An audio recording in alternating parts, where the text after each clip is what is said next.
right? And so most doctors just don't understand how to use that clinical expertise commercially, right? And a lot of founders see that, right? They see that. So if you've got a tech company that's like telemedicine, you hire a doctor for being a doctor, and that's really straightforward, right? Because you've had loads of those. But finding doctors that have that commercial understanding and expertise, and it's a mindset. It's not a qualification. It's a mindset. That's key. Hello, and welcome to today's episode of The Power Shift, where I will be talking again about how doctors can demonstrate and create huge value, particularly in the health tech industry setting. So I'm actually doing this episode because I came across a post on LinkedIn fairly recently, which just really illustrates the problem, right? So if you are a doctor, right, and you are looking to join a health tech company, like, this is something you need to listen to, right? So we had a doctor who went to a very well-known conference not that long ago and was like, I was talking to a health tech founder, and they were like, I just don't understand like what value clinicians bring at the stage in our product. We've gotten this far, we've raised a lot of money, we've even sold some stuff, and clinicians are expensive, particularly doctors. So, not why bother, but really understand like what is the value, right? And that is the big question that everyone needs to be asking. And this is what happens in business. Everyone is asking, what is the value? What is the return on investment, right? And every doctor and clinician is like, oh, gosh, shock, horror. Like, of course it's health. Of course we're valuable. But the reality is, if we don't communicate the value, then why should they buy us, right? So in this episode, I'm going to talk about how health tech has exploded, but most importantly, what the key, crucial value offerings you can offer as a doctor in a health tech company is, and how you can get started really ensuring that any conversation you have with any health tech decision maker can get you in the door, building, creating, and really adding strategic value. So if that's something that appeals to you, you've got to keep listening. Right, so health tech, it's still a young sector, but exploding, right? Especially apps, startups in AI in particular, devices, wellness, everything, workflows, everything, right?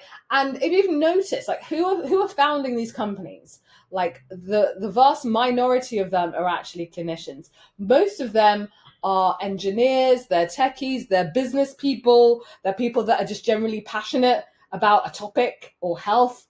Like very, very few of them are actually clinicians. And that says it all, right? Us as doctors, we think, in order to do anything, we have to be qualified. These people are not strictly qualified, other than really being passionate and having the tools and resources to go and build a product that either they would want to use, but they know that it has a big market to sell. Right? And they're solving really amazing, cool, important problems, right? But what is the problem in the process of building that product, especially when you don't have clinicians in the decision-making tier of a startup? So number one of the big challenges is that real-world usability. So they don't have that experience, right? And they may have had a few conversations with this person and that person, but they don't have the real on-the-ground experience as to what patients' real pain points are, how they're being solved now, how clinicians approach it, and what obstacles there are in the system as to why clinicians aren't approaching it the way it could be approached, right? There's another issue with like patient trust or even clinician trust with buying products that aren't medically verified or accurate. Regulatory, that's a big hill in itself. And we know that clinical safety officers are becoming more and more popular and so forth, right? Lots and lots of reality changes. But despite that, these companies, many of them do become successful, right? So, I've seen so many founders that have become really excited about their tech. Usually they're like engineers who built something for another sector and then we're like, this could be used in healthcare. Like you see a lot of that in like radiology, MRI type settings. They pivot, they don't have any clinicians and they sell, right? So if you can sell without a clinician, why get a clinician on board, right? And a lot of these just don't have any expertise in health whatsoever, even spoke to procurement in health. So what is the big challenge? Like, why is it that these founders are calling doctors expensive and won't really get them on early in the journey? So we have a fellow on our program who was approached by a non-doctor to basically build a product, right? That's how it came out. Initially, they were like, oh, I really want to help you with the element of this business that I'm building. But then it turned out that actually they needed the doctor to actually create the product, right? And they said, I'm really sorry, I don't have any money for you right now. We've spent that money on tech, on website, on way other things, but we don't actually have a product. And we need you to build the product.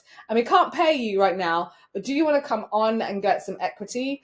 And safe to say that fellow was like, no, I don't know you. No, right? And so why is it that even at that early stage, they don't really kind of see the value where you can actually say there's a monetary value? The thing is, are they saying to engineers, hey, I don't have any money, do you want to come and do sweat equity? Occasionally, if they know the engineer, but most of the time they know they've got to pay. Same with legal. You know, hey, can you come on board? No, you've got to pay the legal. Same with accountant. Do you want to come up? No, you've got to pay the accountant. Right? You've got to pay these people.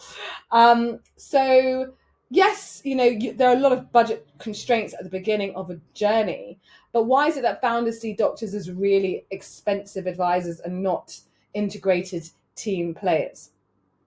And the key reason for that is clinicians come on board, or doctors come on board as doctors, right?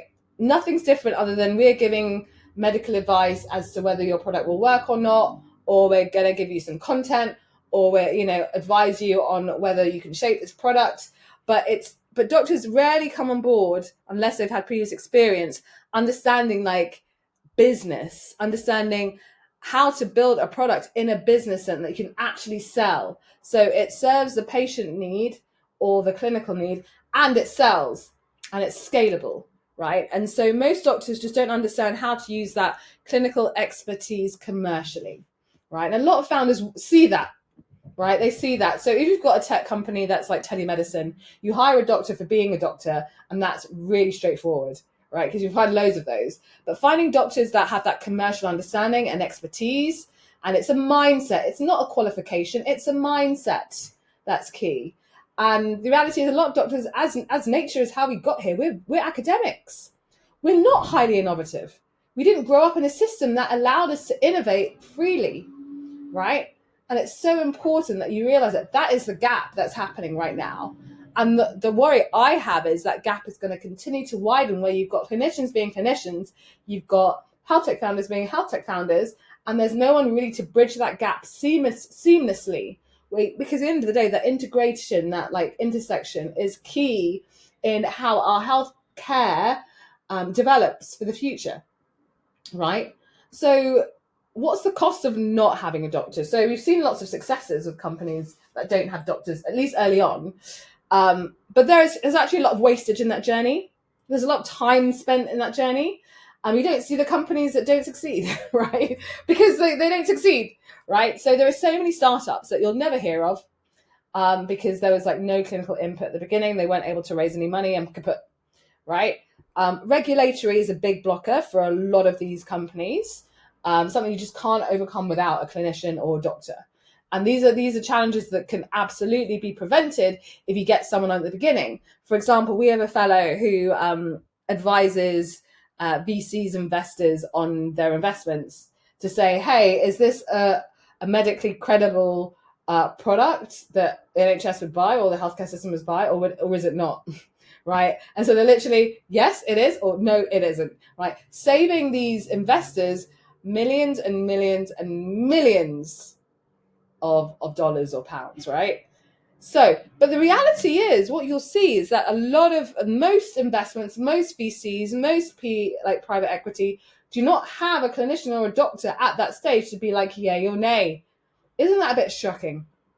So you can imagine, you've got these companies that are growing, that are funded, that don't have that clinical input, and end up falling on their faces, basically. And the input needs to happen early, not later on down the line, when it's actually more expensive to fix things when it would have been at the beginning, right? And when they actually start to sell their products to healthcare, that's when they realize, we need to actually have a credible clinician at the senior level in the C-suite who will actually help sell the product. So not like we've got them on a pitch deck, actually come and talk about the product and like advocate for it, right? And because you need that credibility with buyers, any healthcare provider, right? Pharma, patients, right? That is the cost.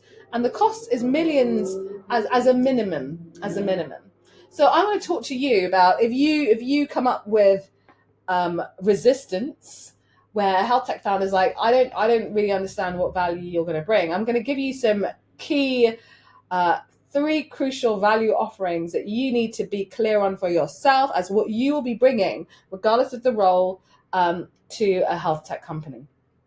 So if you ever get, and the first thing is, if you ever get into a position where you have to convince a health tech company, step back and remember, you do not convince, because convincing means that you've got to educate. And as we all know, education takes time. It takes time, and that person needs to actually, or company needs to be in pain, as in they've struggled substantially, and that they need to come to the conclusion that they need you. So if you have to get to a point of convincing, you're not going to win at that point. Maybe later on, but not at that point. So even going into it with this mindset that you're not there to convince, you're there to educate for the longer term, then you probably won't get all flustered and like, oh gosh, why don't you get it? Am I going to get this job? Am I going to get that opportunity? They're just not there yet in the mindset. But you can still have that conversation and coach them into getting to the point that they need to get to for their own product and their own success, right? So that's the key thing. But anyway, what is it that you can bring as a doctor to health tech companies? So one, as we all know, the clinical insight, the real world relevance, on the ground, this is what actually happens.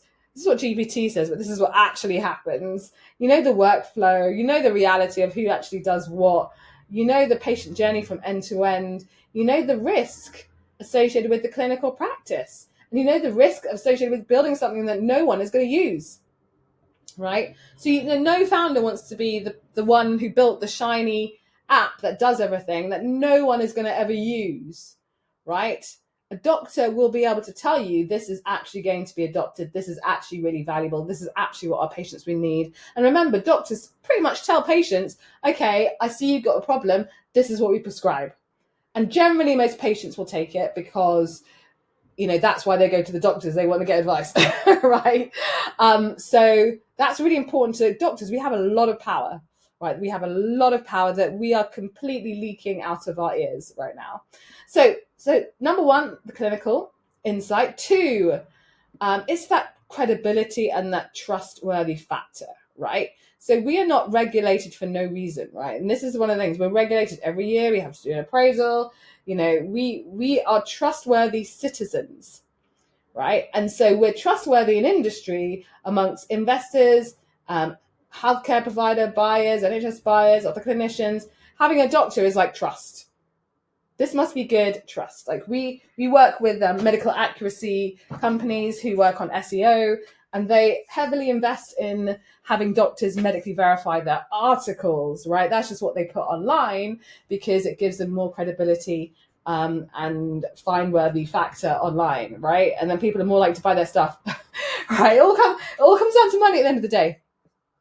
So, and you see this credibility piece really important in those heavily regulated spaces such as medtech, such as pharma, such as digital therapeutics, such as life sciences, biotech, deep health tech, AI, right? So you are that conscience and you are that gateway to other doctors, right? So I've seen many a time now increasingly that when these companies are pitching to healthcare, like having a doctor on the team or having a doctor who's doing the pitch is like you're literally at least 60 to 70% of the way there just by having that doctor do it for you, right? Just by having that doctor in the room. Because a lot of the people on the other side, they're either doctors or clinicians or come from a clinical background, and they're like, yay or nay, Literally, can you imagine like sitting, being the king or queen in a medieval festival, and you're like, thumbs up or thumbs down. Exactly that, right? So that's the second point, which is credibility. And the final point is being able to strategically navigate the system. So you and me know, regardless of which system you are in the world, which healthcare system, it is complex, it is messy. Sometimes you wonder how things actually get done and people talk to each other or even like communicate, right? It is complex, it is messy. But doctors, especially if you've been there for a while, you understand that map. You understand that part, those pathways. You understand how they work, whether it's care pathways, whether it's a procurement pathway, right? So you can advise on like what evidence do they want to see, pilots, reimbursement, frameworks, right? So you're not just someone who's sitting there as a sounding board, because I know a lot of doctors do that for free. You are a strategic growth asset. Let me say that again. You are a strategic growth asset. So you're not just there to like validate whether, you know, it's good or not. And I know lots of health tech founders who kind of approach our fellows online as like, oh, I just want to have a chat with you over a coffee just to get your feedback, right? That's a tip of the iceberg that you can offer.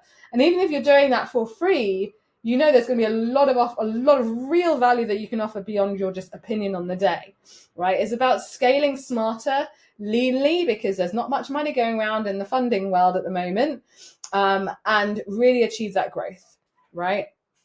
So that is those 3 points. I'll go through that again. The crucial value offering that every doctor can bring, clinical insight, credibility with stakeholders, and strategic navigation of the system. So the question is, how do you communicate this? Right? How do you communicate this? So the key is with founders, like there are very few things that they're genuinely interested in, top of mind. So usually it's making more money, gaining traction or better reputation, saving money or time, and that's about it. Right? Or de-risking in some ways, right? So there aren't that many things. So whatever you're offering has to fit into at least one of those things, right? So if, say, for example, you could open doors, not only will you save the money because you would have saved them time and paying people to go and open those doors, two, you're essentially de-risking because you're adding that trust and credibility factor.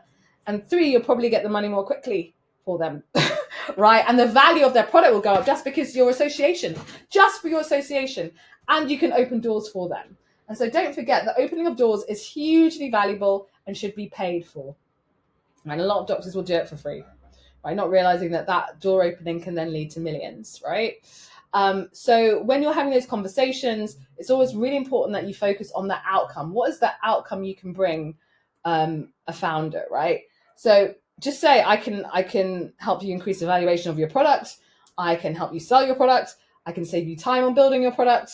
And I can de-risk it in these ways that we've just talked about, right? So there's other commercial languages that you can use, such as positioning, such as market access, such as user retention, keeping users on the platform, right? Increasing your reputation because you're associated with a doctor, helping you to convert free users to paid users, stakeholder engagement. So getting you in with PC, like private equity, with VCs, with decision makers in healthcare, saving them all of that money, risk, time, reputation, right? So it's speaking in that language, and it is simple language. It's not like complex language. It's simple. And because founders, they're busy people, they're talking to people all the time. You need to speak clearly and simply and concisely. No complexity. I always say with my fellows, clarity is cash, conciseness is cash, and clarity always wins. The clearer you are, the more likely it is you'll win, because most people just aren't clear, even for themselves, right?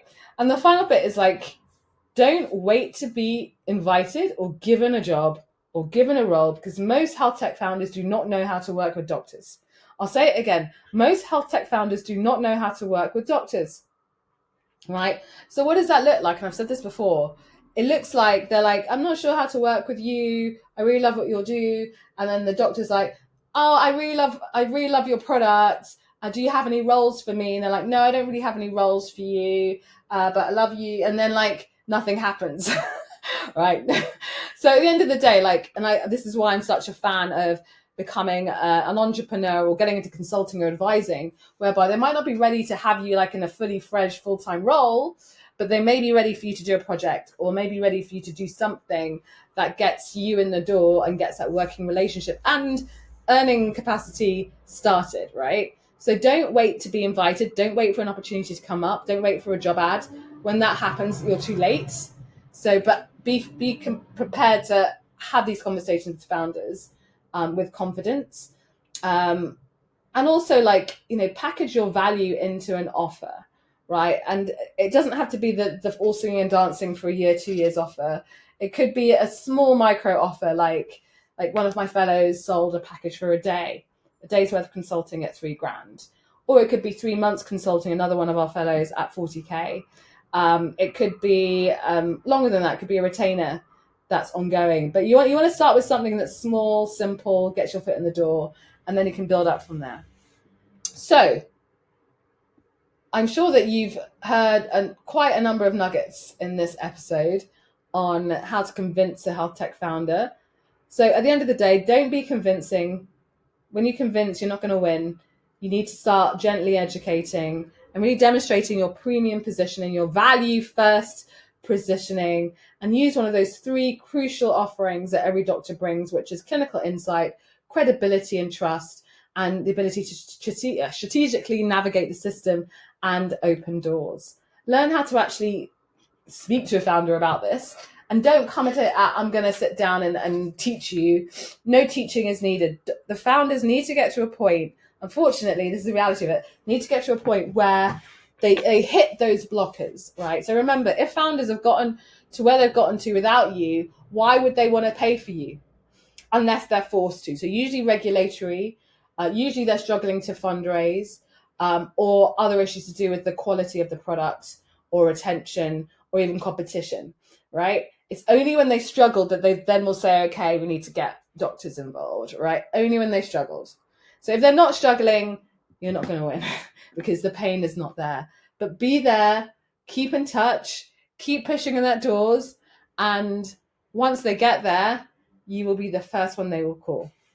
So if you found this episode valuable, obviously subscribe, leave a review, but most importantly, if you are looking to not do this on your own, like most doctors who don't succeed, and you really want those ongoing support, those strategy, the goals, the momentum, and develop your industry career faster so you're not wasting time and losing money that way, then learn more about our incredible Doctors in Industry program.